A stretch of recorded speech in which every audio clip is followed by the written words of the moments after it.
यूहन्ना का सुसमाचार अध्याय 20 वचन 24 से लेकर 29 तक मैं पढ़ रही हूँ, ध्यान देकर सुनो। परंतु 12 में से एक अर्थात थोमा, जो दिदुमुस कहलाता है, जब यीशु आया तो उनके साथ न था। जब अन्य चेले उससे कहने लगे, हमने प्रभु को देखा है, तब उसने उनसे कहा, जब तक मैं उसके हाथों में कीलों के छेद न देख लूँ और कीलों के छेदों में अपनी उंगली न डाल लूँ और उसके पंजर में अपना हाथ न डाल लूँ, तब तक मैं विश्वास नहीं करूँगा। 8 दिन के बाद उसके चेले फिर घर के भीतर थे और थोमा उनके साथ था और द्वार बंद थे। तब यीशु आया और उनके बीच में खड़े होकर कहा, तुम्हें शांति मिले। तब उसने थोमा से कहा, अपनी उंगली यहाँ लाकर मेरे हाथों को देख और अपना हाथ लाकर मेरे पंजर में डाल और अविश्वासी नहीं परंतु विश्वासी हो। यह सुन थोमा ने उत्तर दिया, हे मेरे प्रभु, हे मेरे परमेश्वर। यीशु ने उससे कहा, तूने मुझे देखा है क्या इसलिए विश्वास किया है? धन्य वे हैं जिन्होंने बिना देखे विश्वास किया। Hallelujah, hallelujah, hallelujah, hallelujah, hallelujah, hallelujah, hallelujah. मेरे प्यारे भाइयों और बहनों, परमेश्वर का पुत्र यीशु मसीह 2000 साल पहले इंसान बनकर धरती पर आया था। मनुष्यों के पापों का दंड लेकर वो क्रूस पर बलिदान करने के लिए आया था। मनुष्यों को पापों से मुक्ति दिलाने के लिए उसे क्रूस पर अपना लहू बहाना था और ये अपने मकसद को उसने कई बार चेलों को बताया था और आगे ये भी बताया था कि उसके मरने के तीसरे दिन बाद वो जिंदा होने जा रहा है। जब प्रभु ने ये सच्चाई अपने चेलों के सामने पेश की थी, उनको बताया था, तब चेले इस बात को समझ नहीं पा रहे थे कि कैसे हमारे प्रभु को पकड़ा जाएगा, कैसे उसको सताया जाएगा, कैसे वो मर जाएगा और मरने के तीसरे दिन बाद जिंदा उठेगा। ये सारी बातें उनकी समझ में नहीं आ रही थी क्योंकि ये उनके दिमाग से बाहर की बात थी। Hallelujah, hallelujah, hallelujah. जब प्रभु उनको अपने दुख सहने के बारे में और मौत के बारे में बता रहा था, तब माहौल ऐसा था कि प्रभु के सामने कोई भी विरोधी खड़ा नहीं रह सकता था। वो ऐसे अद्भुत काम और ऐसा स्वर्ग का ज्ञान प्रकट करता था कि कोई भी दुश्मन या कोई भी विरोधी उसके सामने टिकता नहीं था। और ऐसे समय में प्रभु अपने मौत की बात कर रहा है, चेले नहीं समझ पाए। मरने के बाद वो जिंदा होने वाला है तीसरे दिन, ये भी बात चेलों के समझ में नहीं आई, जो कि प्रभु ने उनको कई बार बताई थी। Hallelujah, hallelujah. और जैसा कि प्रभु ने बताया था वैसा ही हो गया। उसको पकड़ा गया, सताया गया, उसका छल किया गया और अंत में उसको क्रूस पर चढ़ाया गया। क्रूस पर प्रभु यीशु मर गया हमारी मुक्ति के लिए, हमारे पापों के लिए। पर यहाँ कहानी ख़त्म नहीं होती है, क्योंकि प्रभु ने अपने मृत्यु के साथ साथ जी उठने की भी भविष्यवाणी पहले ही कर रखी थी। प्रभु यीशु क्रूस पर मरा, उसके चेलों ने उसके शरीर को क्रूस पर से उतारा और उसकी लाश को कब्र में रख दिया। कब्र के ऊपर बड़ा पत्थर रख दिया, क्योंकि उनके हिसाब से प्रभु मर गया, यानी अभी सब कुछ खत्म हो गया। और उसके मर जाने के कारण चेले इतने डर गए थे कि बाइबल में लिखा है कि वे घर के अंदर ही अपने आप को बंद करके रखते थे। प्रभु के 12 चेले थे, उनमें से एक चेला प्रभु को छोड़कर गया, 11 चेले बचे थे और बाकी भी उस पर विश्वास करने वाले और उस पर प्रेम करने वाले कुछ लोग थे, कई सारी औरतें थी और ये सब अपने आप को घर में बंद रखते थे क्योंकि उन्हें इस बात का हमेशा डर लगता था कि जैसा कि इन यहूदी लोगों ने हमारे प्रभु के साथ किया है, शायद वे हमारे साथ भी वैसा ही करेंगे और हमको भी मार डालेंगे। Hallelujah, hallelujah, hallelujah. क्योंकि प्रभु ने की हुई भविष्यवाणी उनकी समझ में ठीक से आई नहीं थी। प्रभु कब्र में था, यानी उसका मरा हुआ शरीर, उसकी लाश वहाँ कब्र में थी और उसने कहा था तीसरे दिन मैं जिंदा होने वाला हूँ और बराबर तीसरे दिन प्रभु यीशु जिंदा हो गया। Hallelujah, hallelujah, hallelujah. आसमान से स्वर्गदूत उतर आए और उन्होंने कब्र के ऊपर बड़ा पत्थर रखा था, उस पत्थर को हटा दिया और जीवित प्रभु उस कब्र से बाहर आ गया। उसके बाद ऐसा हो गया कि चेलों को कई सारे सबूत मिलते गए कि प्रभु जिंदा हो गया है। सबसे पहला सबूत ये मिल गया कि सप्ताह के पहले दिन कुछ औरतें जो प्रभु पर प्रेम करती थी वो कब्र में जाकर उसके शरीर को कुछ तो सुगंधित द्रव्य लगाना चाहती थी। वो जब कब्र के पास पहुंची, आपस में ये बातें कर रही थी कि हमारे लिए पत्थर को कौन हटाएगा, इतना बड़ा पत्थर कब्र के ऊपर रखा हुआ है, हम तो सारी औरतें हैं, कोई मर्द हमारे साथ नहीं है, तो पत्थर को कौन हटाएगा। ऐसा बोलते बोलते बिल्कुल भोर के समय, यानी थोड़ा थोड़ा अंधकार था, ऐसे समय वो पहुंची और देखा कि पत्थर को तो पहले ही किसी ने हटा दिया है। अंदर जाकर देखी तो वहां प्रभु का शरीर नहीं है और स्वर्गदूत खड़ा दिखाई दिया। स्वर्गदूत ने कहा वो यहाँ नहीं है, वो जिंदा हो गया है। याद करो उसने क्या बताया था, उसने तुम्हें पहले क्या बताया था उसकी याद करो। उसने पहले ही बोला था कि तीसरे दिन वो जिंदा होने वाला है। तो जाओ और उसके चेलों को बताओ कि तुम्हारा प्रभु जिंदा हो गया है। सबसे पहली खबर इन औरतों को मिली जो सवेरे सवेरे कब्र के पास गई थी। उन्होंने प्रभु की लाश को वहां नहीं पाया बल्कि स्वर्गदूत को देखा और स्वर्गदूत से उनको संदेश मिल गया कि प्रभु जिंदा हो गया है। ये औरतें दौड़ते दौड़ते गई क्योंकि वे भी डरी हुई थी। प्रभु के चेलों के पास गई जहां वे एक कमरे में बंद थे और वहां जाकर उनको कहने लगी कि हम प्रभु के कब्र के पास गए थे पर वहां प्रभु का शरीर नहीं दिखाई दिया, वहां एक स्वर्गदूत नजर आया, उसने हमें ऐसा ऐसा बता दिया। वे चेले बोलने लगे तुम पागल हो गई हो, क्या कभी ऐसा हुआ है कि मरा हुआ व्यक्ति जिंदा होकर कब्र से बाहर आता है? तुम पागल हो गई हो। वे औरतें बोलने लगी नहीं, सच है, हमने खुद देखा है, अपनी आंखों से देखा है। तब चेले दौड़ते दौड़ते गए कब्र में देखने के लिए। बाइबल कहते हैं वहां उनको प्रभु की लाश नहीं दिखाई दी, खाली कब्र उन्होंने देखा और उनकी समझ में नहीं आया क्या हुआ रहेगा। क्या जिन लोगों ने प्रभु को मारा वे उसके शरीर को लेकर गए होंगे? क्या हुआ रहेगा? क्योंकि उनको स्वर्गदूत नहीं दिखाई दिया। वे आपस में चर्चा करते करते वापस कमरे में आ गए और वापस से डर के मारे उसी घर में बैठे रहे। ये सोच रहे थे कि हमारे प्रभु के शरीर का क्या हुआ रहेगा। हमने तो देखा था उस कब्र में रखा हुआ, उस कब्र के ऊपर बड़ा पत्थर भी था, अभी पत्थर भी हटाया गया है, प्रभु का शरीर भी नहीं है, कहाँ होगा हमारे प्रभु का शरीर। और जब उनकी वैसी बातें चल रही थी तब उनके बंद घर में प्रभु यीशु प्रकट हो गया। Hallelujah, hallelujah, hallelujah. दरवाजे खिड़की बंद थी पर अभी प्रभु पुनरुत्थित हो चुका था तो उसे दीवारों की कोई रुकावट नहीं थी। बंद कमरे में प्रभु प्रकट हो गया और प्रभु ने उनको कहा तुम्हें शांति मिले।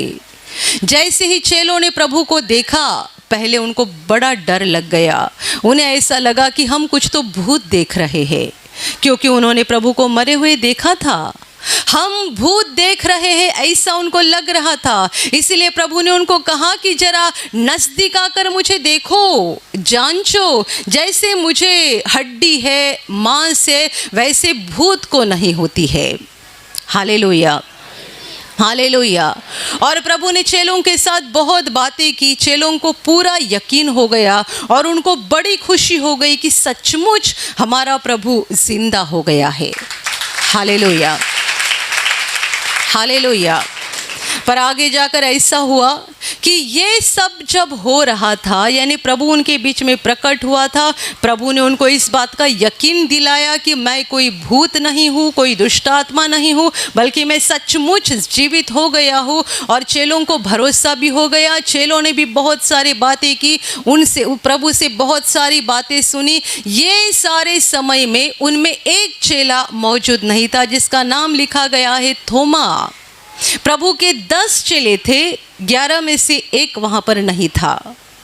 जब वो वहाँ पर पहुँच गया तब प्रभु था नहीं, और बाकी 10 चेलों ने थोमा को कहा, हमने प्रभु को देखा, हमारा प्रभु सचमुच जिंदा हो गया, वो यहाँ आया था, उसने हमसे बात की है, हमने प्रभु को देखा है।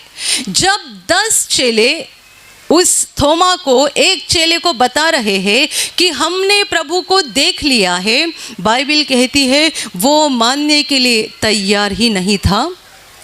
वो कहता है कि जब तक मैं उसके हाथों में, जहाँ कीले लगाए गए थे, उसके हाथों में छेद न देखूं और उस छेद में अपनी उंगली न डालूं, और जब तक उसके पंजर में अपना हाथ न डालूं, क्योंकि प्रभु के पंजर को मरने के बाद भाले से बेधा गया था, तो वो कहता है कि उस पंजर में जब तक मैं अपना हाथ न डालूं और उस छेद में अपनी उंगली न डालूं, तब तक मैं विश्वास नहीं करूंगा। Hallelujah, hallelujah, hallelujah, hallelujah. देखो, दूसरे पराये लोग नहीं बल्कि उसके ही साथी उसको बता रहे हैं, और 1-2 नहीं 10 जन बता रहे हैं, हमने प्रभु को देखा, प्रभु सचमुच जीवित हो गया है, वो आया था यहाँ पर, हमसे बहुत समय तक बातें की है। कोई एक व्यक्ति को मरी हुई व्यक्ति दिखाई देती है तो हम कहते हैं इसको भूत दिखाई दिया, पर क्या इन लोगों के बारे में ऐसा बोल सकते हैं 10 व्यक्तियों ने एक साथ कभी भूत को देखा है? ये 10 व्यक्तियों ने देखा, और यहाँ तक कि प्रभु ने कहा मुझे जांचो, क्योंकि प्रभु जिस शरीर में मर गया था उसी शरीर में जिंदा हो गया था, उसे हाड़ हड्डी भी थी, मांस भी था, और प्रभु कहता है जांचो मुझे, जैसा तुम मेरा शरीर देख रहे हो हड्डी का और मांस का, वैसा शरीर भूत के पास नहीं होता है, क्योंकि भूत तो एक आत्मा होती है। प्रभु बस आत्मा नहीं था बल्कि वो शरीर रूप में था। वो कहता है मुझे जांचो। चेलों ने सारी जांच की थी और अभी ये बता रहे हैं इसको हमने देखा है प्रभु को, तो भी वो बोल रहा है जब तक मैं उसके हाथों में उंगली न डालूंगा जहाँ पर छेद पड़ गए हैं, और उसके पंजर में अपना हाथ न डालूंगा, तब तक मैं विश्वास न करूंगा। बाइबल कहती है और अगले 8 दिन के बाद जब वे कमरे में बंद थे और थोमा भी उनके साथ था, तब उस बंद घर में प्रभु यीशु दोबारा प्रकट हो गया, और दोबारा वहाँ आकर प्रभु ने उनसे कहा तुम्हें शांति मिले। Hallelujah, hallelujah, hallelujah, hallelujah. ये दूसरी बार प्रभु उनके सामने प्रकट हो गया, जबकि दरवाजे खिड़कियां सब कुछ बंद थे, और बंद घर में प्रभु दोबारा आ गया। थोमा वहाँ पे था। प्रभु ने पहला वाक्य कहा तुम्हें शांति मिले, और इसके बाद थोमा की ओर मुड़कर कहा यहाँ मेरे पास आ जा, मेरे हाथ में जहाँ छेद है उसमें अपनी उंगली डाल, और मेरे पंजर में जहाँ भाले ने बेधा गया है वहाँ अपना हाथ डाल। अविश्वासी मत रहना, विश्वासी बन जाना। Hallelujah, hallelujah, hallelujah. थोमा बड़ा अचंभित हो गया। उसने प्रभु को सचमुच अपने आंखों के सामने देखा था, उसके हाथ में छेद देखे थे, उसके पंजर को उसने देखा था, और वो कहता है मेरा प्रभु मेरा परमेश्वर। यीशु कहता है क्या तूने मुझे देखा इसलिए विश्वास किया है? धन्य वे हैं जो बिना देखे विश्वास करते हैं। Hallelujah, hallelujah, hallelujah, hallelujah. इस एक घटना से हम एक बात को बड़े अच्छे से समझते हैं कि परमेश्वर जब हमारे दिल में उसके लिए एक नेक ईमानदार विश्वास देखता है तब परमेश्वर को बड़ा आनंद होता है, और जब हम अविश्वास दिखाते हैं प्रभु बड़ा नाराज हो जाता है। थोमा ने क्या कहा, जब तक मैं उस छेद को नहीं देखूंगा, उसके पंजर में अपना हाथ नहीं डालूंगा, तब तक मैं विश्वास नहीं करूंगा। और प्रभु के प्रकट होने के बाद प्रभु सबसे पहले उसको ही पुकार रहा है, आ मेरे पास, पूरी जांच कर पर विश्वास कर, विश्वासी बन जा, अविश्वासी नहीं रहना। जब हमारे दिल में परमेश्वर के लिए अविश्वास होता है परमेश्वर बहुत नाराज होता है, पर जो दिल उसके ऊपर विश्वास करता है और वो भी एक छोटे बालक के समान विश्वास करता है, ऐसे दिल के ऊपर परमेश्वर बहुत प्रसन्न होता है। और इसीलिए बाइबल का वचन कहता है, बिना विश्वास उसे प्रसन्न करना अनहोना है। Hallelujah, hallelujah, hallelujah, hallelujah. बिना विश्वास उसे प्रसन्न करना अनहोना है। परमेश्वर हमारा विश्वास देखकर बड़ा खुश होता है और परमेश्वर हमारा अविश्वास देखकर बड़ा नाराज होता है। हम बाइबल में एक घटना को पढ़ते हैं जब प्रभु अपने चेलों के साथ नाव में था और समुंदर के बीचों बीच वे थे। बहुत तूफान शुरू हो गया, नाव पानी से भरने लगी, पर प्रभु उस नाव में शांति से सोया हुआ था। चेले बहुत डर गए, आंधी तूफान रुक नहीं रहा है, नाव में पानी भरते जा रहा है, पानी भरते जा रहा है, और उन्हें ऐसा लगने लगा अभी ख़त्म हो गया, हम सब डूबकर अभी मर जाएंगे। ये सारे भयानक माहौल के समय प्रभु बड़ी शांति से नाव में सोया हुआ था। उन्होंने हिला हिला कर जगाया और कहा, प्रभु जी उठो, हम डूबते जा रहे हैं, हम नाश होते हुए जा रहे हैं, हम डूब रहे हैं, तुम्हें नींद कैसे लग सकती है। Hallelujah, hallelujah, hallelujah. सारे चेले डर गए हैं कि नाव में पानी भरते जा रहा है, भरते जा रहा है, तूफान रुकने का नाम नहीं ले रहा है और प्रभु शांति से सोया हुआ है। तो उन्होंने हिलाकर जगाया और कहा, हम नाश होते हुए जा रहे हैं, उठो, जाग जाओ। चेलों ने प्रभु को जगाया, प्रभु उठा। पहले चेलों से नहीं बात की, पहले हवा से बात की और समुंदर से बात की, क्योंकि वो मनुष्य नहीं परमेश्वर है। जैसे हम इंसान के साथ बातें करते हैं वैसे वो पहाड़, पर्वत, नदियाँ, तालाब, समुंदर, पंछी, प्राणी, हवा, किसी के साथ भी बातें कर सकता है। जब चेलों ने कहा उठो, हम डूबते जा रहे हैं, प्रभु उठा पर उनसे बात नहीं की। हवा को कहा चुप रहे, समुंदर को कहा शांत हो जा, और जैसे ही प्रभु ने कहा चुप रहना, शांत हो जाओ, हवा थम गई, रुक गई, पानी शांत हो गया, सब कुछ एकदम शांत हो गया। और फिर वो चेलों की ओर मुड़ा और उनको कहा, हे अल्प विश्वासी, तुमने क्यों संदेह किया? तुम्हारे दिल में क्यों विश्वास नहीं है? मैं जीवन का प्रभु हूँ, स्वर्ग और पृथ्वी का मालिक, समुंदर को बनाने वाला, हवा को बनाने वाला। क्या मेरे साथ तुम लोग डूब जाओगे? यदि मैं इस नाव में हूँ तो ये नाव डूबेगी कैसे? समुंदर को बनाने वाला सृष्टिकर्ता उस नाव में मौजूद है और चेले बता रहे हैं, प्रभु जी उठो, हम डूबते जा रहे हैं। उनके अविश्वास को देखकर प्रभु नाराज हो गया और प्रभु कहता है, तुमने क्यों संदेह किया?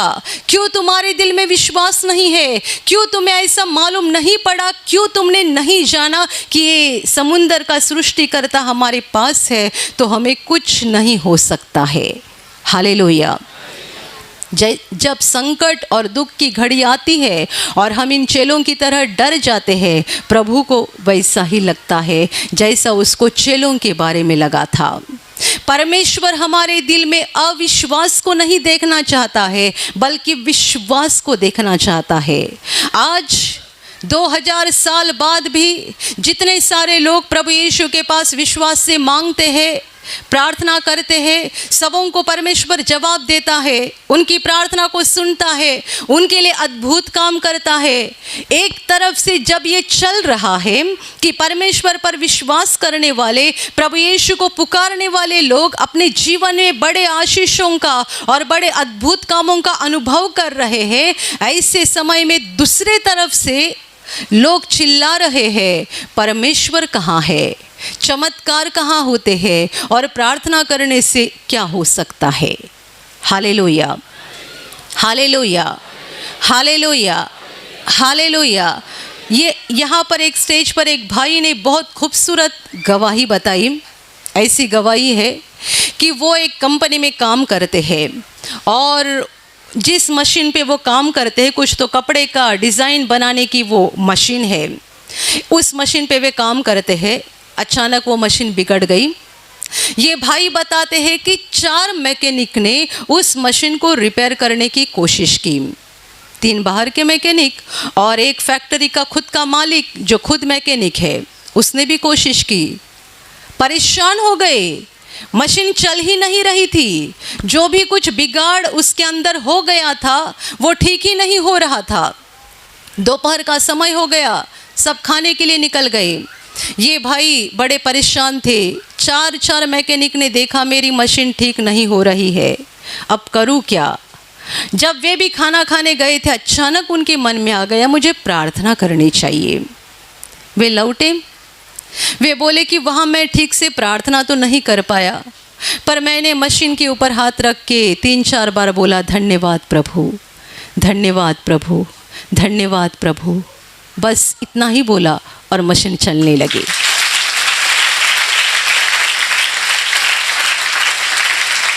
Hallelujah, hallelujah, hallelujah. मुझे गवाही बहुत अच्छी लगी। भाई ने बहुत बड़े बड़े शब्द में कुछ प्रार्थना नहीं की, साधे शब्द बोले, धन्यवाद प्रभु, धन्यवाद प्रभु, धन्यवाद प्रभु। मशीन चलने लगी। कुछ समय के बाद मैकेनिक आ गए मशीन को रिपेयर करने के लिए, तो उन्होंने देखा कि मशीन तो बराबर चल रही है और ये भाई काम भी कर रहे, कपड़े का डिज़ाइन भी बना रहे उसके ऊपर। तो उस मैकेनिक ने ये भाई से नहीं पूछा, बल्कि पास के व्यक्ति से पूछा कि इसका मशीन तो बंद था, चलने कैसे लगा। वो भाई बोले, जो पास के थे, जिसको मैकेनिक ने पूछा, उसने कहा पता नहीं क्या हुआ, पर वो सीने पे हाथ रख के कुछ तो बड़बड़ कर रहा था। ये सीने पे हाथ रख के कुछ तो बड़बड़ा रहे थे और उसके बाद मशीन शुरू हो गई। तो मैकेनिक इसके पास आ गए और बोले कि सच में बताओ, कुछ तो झूठ बता रहे हैं, बताओ क्या किया तुमने। हमने इतनी कोशिश की, मशीन शुरू नहीं हुई, अभी तुमने क्या किया, तुम तो मैकेनिक नहीं हो, चालू कैसे हो गई। वो कहते ये मैंने नहीं किया, मेरे प्रभु ने किया।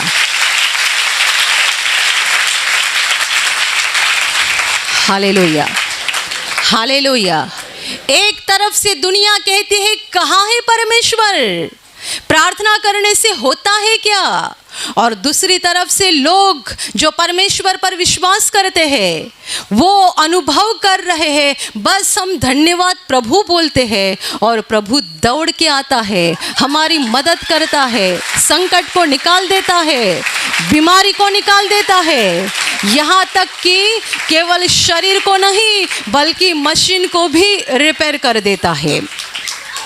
Hallelujah, hallelujah, hallelujah, hallelujah, hallelujah. ये क्या चल रहा है कि उस भाई ने बस मशीन के ऊपर एक हाथ सीने पर रखा होगा, एक हाथ मशीन के ऊपर रखा होगा, पास वाला देख रहा है, वो उसने सोचा है कुछ तो बड़बड़ा रहा है, पर ये बड़बड़ खत्म होने के बाद उसकी मशीन चलने लगी। Hallelujah, hallelujah, hallelujah. परमेश्वर क्या चाहता है, विश्वास, और जहाँ विश्वास है वहाँ वो तुरंत आकर मदद करता है, प्रार्थना सुनता है, जवाब देता है। वो विश्वास से खुश होता है, विश्वास से प्रसन्न होता है। जिनके दिल में परमेश्वर के लिए विश्वास होता है, उनके ऊपर परमेश्वर एक आशीष नहीं, दो आशीष नहीं, बल्कि आशीषों की बारिश करता है। Hallelujah, hallelujah. अभी ये गवाही मैंने आपको बताई, आप में से 99% लोगों ने विश्वास किया, 1% व्यक्ति कहीं तो होंगे। क्या ये सच होगा? सबूत। थोमा ने क्या कहा? सबूत। जब तक मैं उसके हाथों में जहाँ छेद था अपनी उंगली न डालूं और उसके पंजर में हाथ न डालूं, मैं विश्वास नहीं करूँगा। इसलिए कुछ लोग बीमारी की गवाही देने के लिए आते हैं, रिपोर्ट को लेकर आते हैं। हम भी उनको मना नहीं करते, रिपोर्ट लाओ, क्योंकि 99% लोग जो यहाँ प्रार्थना में आते हैं विश्वास करते हैं, पर 1% लोगों का कहना होता है। क्या सबूत है कि इसको बीमारी थी? क्या सबूत है कि इसको ऐसी भयानक बीमारी हो गई थी? और क्या सबूत है कि ये सचमुच ठीक हो गए हैं? तो हम लोगों को कहते हैं पहले की रिपोर्ट लेकर आओ और बाद की भी रिपोर्ट लेकर आओ। ये परमेश्वर का काम है, परमेश्वर का काम। साधारण बात नहीं है, बड़ी असाधारण बात है। जिनको शक लेना है उनके सामने भी हम पेश करते हैं। देखो, पहला रिपोर्ट, बाद का रिपोर्ट, अभी तो विश्वास करो। प्रभु कहता है अभी तो विश्वास करो, विश्वासहीन मत रहना, अविश्वासी नहीं रहना, विश्वासी बन जाना। क्योंकि अविश्वासी रहने से कोई मतलब नहीं है, कोई फायदा नहीं है। अविश्वासी लोगों के ऊपर परमेश्वर नाराज रहता है। हम परमेश्वर के ऊपर अविश्वास दिखाते हैं तब परमेश्वर के दिल को हम दुख देते हैं। Hallelujah, hallelujah. हम मिट्टी से बनाए गए इंसान हैं, तो भी हमें ऐसा लगता है कि किसी ने हमारे ऊपर शक नहीं लेना चाहिए। लगता है ना? शक नहीं लेना चाहिए, अविश्वास नहीं करना चाहिए। यदि कोई हमसे ऐसी बातें करता है कि जिससे ऐसा लगता है उसको मेरे ऊपर शक है, तो कितना बड़ा गुस्सा आता है। जैसा कि मैं कहती हूँ, एक पति यदि औरत को पूछते हैं मैंने तुझे 500 रुपये दिया था, हिसाब दे कहाँ कहाँ खर्चा किया, तो खर्चा बताने के पहले औरत का जवाब रहता है इतना ही विश्वास है मेरे ऊपर, इतना ही विश्वास है। क्या तुम्हें मेरे ऊपर विश्वास नहीं है कि मैंने पूरा की पूरा 500 रुपया सही काम में इस्तेमाल किया होगा? एक पति अपनी औरत को पैसे का हिसाब पूछता है, तब पत्नी को गुस्सा आता है। वो नाराज इस बात के लिए होती है कि पति ने मेरे ऊपर अविश्वास दिखाया। Hallelujah, hallelujah. हम मिट्टी से बनाए गए लोग हैं। आज हम बड़ी बड़ी बातें करते हैं, कल हम बिस्तर पे लेट जाते हैं, दूसरों के सहारे बिना चल नहीं सकते हैं, ऐसी हालत होती है। एक दिन हम कड़क रहते हैं, कुछ सालों के बाद ऐसे नरम हो जाते हैं कि दूसरों का सहारा लेकर चलना पड़ता है। हर मनुष्य के साथ वही होता है, क्योंकि हम मिट्टी से बनाए गए लोग हैं। तो भी इतना अहंकार, ऐसा दिल रहता है कि कोई हमारे ऊपर अविश्वास ना दिखाए, कोई हम पर शक ना दिखाए। और जहाँ परमेश्वर का सवाल आता है, दुनिया कहती है कहाँ है परमेश्वर, कहाँ होते हैं चमत्कार, प्रार्थना करने से क्या होता है, प्रार्थना करने से परमेश्वर क्या देगा, वो क्या करेगा। Hallelujah, hallelujah, hallelujah. यहाँ कितने सारे लोग गवाही देते हैं कि परमेश्वर उनके लिए बड़े बड़े अद्भुत काम करता है। यहाँ तक कि लोगों के दिल को बदलने का काम परमेश्वर कर रहा है। दिल को बदलने का काम एक कठिन काम है, पर परमेश्वर कर रहा है, क्योंकि उसके लिए असंभव या अनहोनी बात कुछ भी नहीं है। Hallelujah, hallelujah, hallelujah, hallelujah. थोमा को चेलों ने बताया तो भी उसने विश्वास नहीं किया। प्रभु खुद प्रकट हो गया, प्रभु ने सारे सबूत दिए और कहा कि अविश्वासी नहीं रहना, विश्वासी बन जाना। उसके बाद तो उसने विश्वास किया, क्योंकि उसने सारे सबूतों को पाया था। पर प्रभु जवाब देता है, क्या तूने मुझे देखा इसलिए विश्वास किया? धन्य वे है जो बिना देखे विश्वास करते हैं। Hallelujah, hallelujah. मैंने आपको ये भाई की गवाही बताई कि प्रभु ने उसके लिए कैसा काम किया। आपने कुछ सबूत नहीं देखे तो भी आपने विश्वास किया। प्रभु कहता है धन्य वे हैं जो बिना देखे विश्वास करते हैं। Hallelujah, hallelujah. जो बार बार सबूत नहीं मांगते, सबूत चाहिए। सबूत क्या है? सबूत क्या है? सबूत क्या है? जो बिना सबूत मांगे सुनी हुई प्रभु की महिमा की बात के ऊपर विश्वास करते हैं, प्रभु कहता है वे धन्य लोग हैं। क्यों धन्य है? क्योंकि उनका दिल बच्चों के समान है। और यदि उनका दिल बच्चों के समान है और वे बालक के समान परमेश्वर के राज्य को ग्रहण कर रहे हैं, तो परमेश्वर का अनुग्रह उनके ऊपर हो गया है। परमेश्वर उनके ऊपर खुश है और परमेश्वर उनको जीवन में आशीषों से भर देगा, क्योंकि वो ऐसा ही दिल चाहता है जो उस पर सच्चे हृदय से विश्वास करता है। हालेलुया। दिल का कड़कपना, कठिनपना पूरी तरीके से निकाल डालो। परमेश्वर के लिए सौम्य बन जाओ, नम्र बन जाओ। परमेश्वर के लिए एक छोटे बालक के समान बन जाओ और परमेश्वर की बातों को, परमेश्वर के राज्य की बातों को छोटे बालक के समान ग्रहण करो, छोटे बालक के समान उसका स्वीकार करो, तो परमेश्वर को आपके ऊपर बड़ी खुशी हो जाएगी। वो आपके ऊपर प्रसन्न हो जाएगा और आपका जीवन आशीषों से भर देगा। हालेलुया। विश्वास के कारण हम परमेश्वर के आशीषों को पाते हैं। विश्वास के कारण हम परमेश्वर के लाडले लोग बन जाते हैं। विश्वास के कारण हमारा जीवन परमेश्वर की रोशनी से भर जाता है और इसी विश्वास के कारण हम पापों की क्षमा पाते हैं। इसी विश्वास के कारण हमारा नाम स्वर्ग में लिखा जाता है और इसी विश्वास के कारण एक दिन हम स्वर्ग में पहुंचने वाले हैं। हालेलुया। पापों की क्षमा विश्वास के द्वारा उपलब्ध है। अनंत जीवन विश्वास के द्वारा उपलब्ध है। जितनों ने विश्वास किया है प्रभु यीशु मेरे लिए क्रूस पर मरा है, मेरे पापों का बोझ उसने उठाया है। मैं पापी ज़रूर हूँ पर उसने मेरे पापों को लिया है, ऐसा जितने विश्वास करते हैं और यीशु को अपने हृदय में प्रभु और उद्धारकर्ता के रूप में ग्रहण करते हैं और इसी विश्वास में चलते रहते हैं, वे परमेश्वर के बच्चे बन जाते हैं। परमेश्वर उनका जीवन आशीषों से भर देता है और ये सारे लोग यहाँ का जीवन खत्म होने के बाद स्वर्ग में पहुँचेंगे और अनंत काल परमेश्वर के साथ रहेंगे। Hallelujah, hallelujah. अविश्वास निकाल दो, शक निकाल दो, छोटे बालक के समान परमेश्वर के राज्य को ग्रहण करो, परमेश्वर के वचनों को और परमेश्वर के बातों को ग्रहण करो ताकि आप परमेश्वर के बच्चे बन जाओगे। धरती का आपका जीवन आशीषों से भर जाएगा और ये जीवन खत्म होने के बाद अनंत जीवन में आपका प्रवेश हो जाएगा। Hallelujah, hallelujah, hallelujah, hallelujah. और अभी मैं आपके लिए प्रार्थना करने जा रही हूँ। आपके शरीर के जिस भाग पर बीमारी है पूरे विश्वास के साथ वहाँ पर हाथ रखो और यदि वहाँ हाथ नहीं रख सकते हैं तो अपने सीने पे हाथ रखो। पूरा विश्वास करो कि प्रभु यीशु अभी आपको छूकर ठीक करेगा। प्रभु यीशु अभी आपको छूकर आपके जीवन में अद्भुत काम करेगा। आपके शरीर में से हर बीमारी प्रभु यीशु के पवित्र नाम से इसी क्षण निकल जाए। आपके जीवन का सारा दुख प्रभु यीशु के नाम से इसी क्षण निकल जाए।